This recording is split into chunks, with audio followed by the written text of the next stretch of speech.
میرے اور آپ کے آقا و مولا نے ارشاد فرمایا قیامت کے دن میرے سب سے قریب وہ ہوگا جو کثرت سے میرے اوپر درود پڑھنے والا ہوگا. تو یہ حضور کی قربت کا ضامن ہے درود. تو اس لیے اپنی اولاد کو حضور علیہ السلام پر درود پڑھنے کی ترغیب دو. بچپن میں ہی اپنے گھر کے اندر مجالس درود قائم کرو.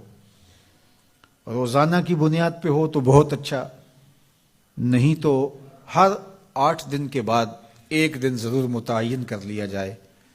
جمعۃ المبارک کے دن کثرت کے ساتھ درود پڑھنے کی ترغیب دی گئی ہے اور فرمایا اس دن فرشتے حاضر ہوتے ہیں.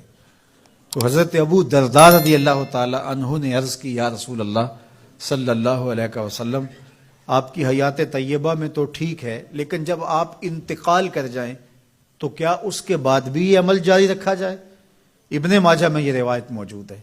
تو حضور علیہ السلام نے حضرت ابو درداء سے فرمایا ہاں میرے وصال کے بعد بھی اس عمل کو جاری رکھنا، اور ساتھ ارشاد کیا کہ ان اللہ حرم علی الارض ان تاکل اجساد الانبیاء فنبی اللہ حی یرزق. اللہ نے مٹی پر حرام کر دیا ہے کہ وہ نبیوں کے جسموں کو کھائے. نبی قبروں میں زندہ ہوتے ہیں، ان کو رزق بھی دیا جاتا ہے.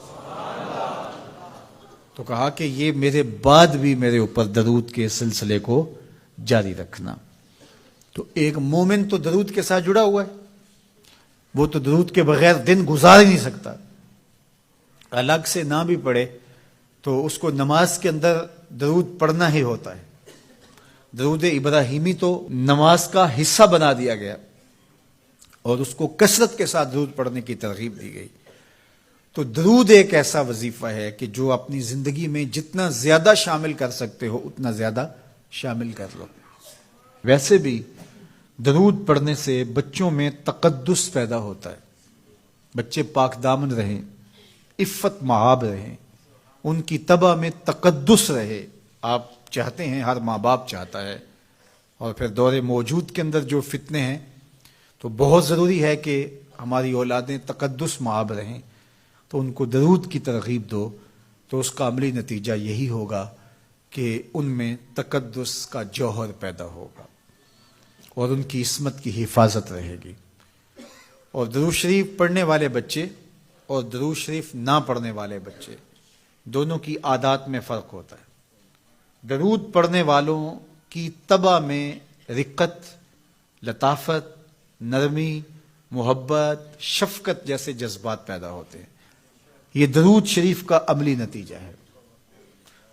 بعض لوگوں کو شکایت ہوتی ہے کہ ہمارے بچے بڑے اکھڑ ہیں، بڑے تند مزاج ہیں، بڑے سخت گیر ہیں. تو اس کا علاج کیا ہے؟ تو اس کا علاج یہی ہے کہ ان کو درود کی تسبیح دو. درود اکڑ توڑ دیتا ہے، طبیعت کی تندی نکال دیتا ہے، طبائع کی تلخیاں ختم کر دیتا ہے، محمد عربی کے نام کی مٹھاس پیدا کر دیتا ہے. حضور کا نام شہد سے میٹھا ہے، دل آویز ہے. کھنڈ میں اتنی مٹھاس نہیں ہے، شکر اور گڑ میں اتنی مٹھاس نہیں ہے، شہد میں اتنی مٹھاس نہیں ہے، قند اور نبات میں اتنی مٹھاس نہیں ہے جتنی نام محمد میں رکھی گئی. ان کا نام لبوں پر آئے، میٹھا میٹھا منہ ہو جائے. ان کے بول بہاروں جیسے اور اصحاب ستاروں جیسے. ان سا پیارا اور نہ کوئی، ان سے بچھڑ کے لکڑی روئی. جب وہ سیر کو جایا کرتے سر پہ بادل سایا کرتے.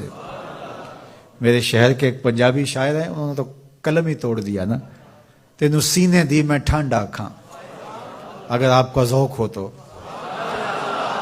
تینوں سینے دی میں ٹھنڈ آکھاں، شہد گلاب تے کھنڈ آکھاں. تینوں نبیاں دا میں لاڑا آکھاں، تیرے ہجر دے وچ میں ہاڑا آکھاں. تو ان کا نام ہی میٹھا ہے، دل آویز ہے. تو درود غصہ ختم کرتا ہے، طبیعت کی تلخی اور تندی مٹا دیتا ہے، اکھڑ پن ختم کرتا ہے. تو آپ اگر چاہیں کہ اولاد اکھڑ ہے تو ان کو کسی طرح درود پہ لے آئیں، درود کی تسبیح ان کے ہاتھ میں دے دیں. تو ان کی طبع میں نفاست بھی آئے گی، ان کی طبع میں لطافت بھی آئے گی، ان کی طبع میں رقت بھی آئے گی، ان کی طبع میں محبت بھی آئے گی، ان کی طبع کے اندر جو ہے وہ لیاقت بھی پیدا ہوگی. درود پڑھنے والا بچہ ذہنی استعداد میں درود نہ پڑھنے والے بچے سے بہتر ہوتا ہے.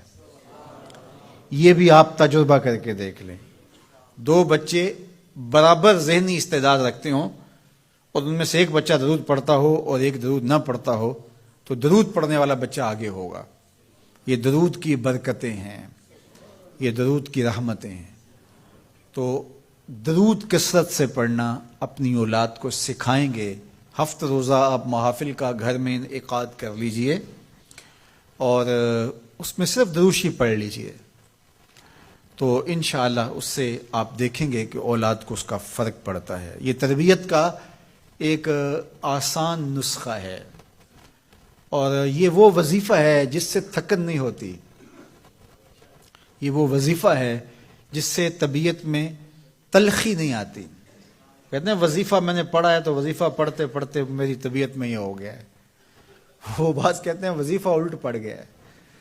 بڑے وظیفے الٹ پڑھ سکتے ہیں لیکن درود الٹ نہیں پڑتا، درود ہے ہی سیدھا، یہ الٹوں کو بھی سیدھا کر دیتا ہے۔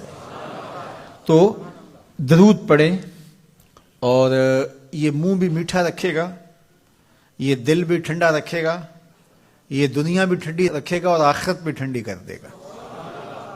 درود چراغ بھی ہے، درود کستوری بھی ہے، خوشبو بھی ہے، مہک بھی ہے، شہد بھی ہے، گلاب بھی ہے، کھنڈ بھی ہے اور سینے کی ٹھنڈ بھی ہے۔ تو